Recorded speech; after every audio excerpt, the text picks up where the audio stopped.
পোশাক শিল্পের বাইরেও ঔষধ এবং ইলেকট্রনিক্স খাতে সফল বহুমুখীকরণের সুবাদে ২০৩৯ সালের মধ্যে বিশ্বের ২১তম বৃহৎ অর্থনীতিতে পরিণত হতে যাচ্ছে বাংলাদেশ। অবকাঠামোতে ব্যাপক বিনিয়োগ এবং ডেমোগ্রাফিক ডিভিডেন্ড সুবিধার কারণে দেশের অর্থনীতির এই প্রবৃদ্ধি সম্ভব হবে। এক গবেষণায় এমনটি জানিয়েছে লন্ডন ভিত্তিক গবেষণার প্রতিষ্ঠান centre for economics and business research CEBR. সিইবিআর-এর প্রতিবেদনের পূর্বাভাস অনুযায়ী আগামী ১৫ বছরের মধ্যে বাংলাদেশের অর্থনীতি আকারের দিক থেকে সুইজারল্যান্ড, সংযুক্ত আরব আমিরাত, সুইডেন ও বেলজিয়ামের মতো উচ্চ আয়ের দেশগুলোকেও ছাড়িয়ে যাবে।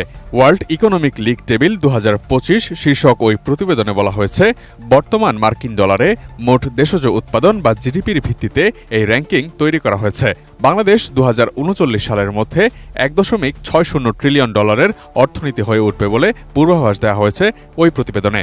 তাই সুইজারল্যান্ড ও সংযুক্ত আরব আমিরাতের মতো উচ্চ আয়ের দেশগুলো এর চেয়ে অনেক এগিয়ে থাকবে। ২০৩৯ সালে সুইজারল্যান্ডের মাথাপিছু জিডিপি হবে $১,৫৬,৭৭। ওই বছর সংযুক্ত আরব আমিরাতের মাথাপিছু জিডিপি হবে $১,৫,২০৯।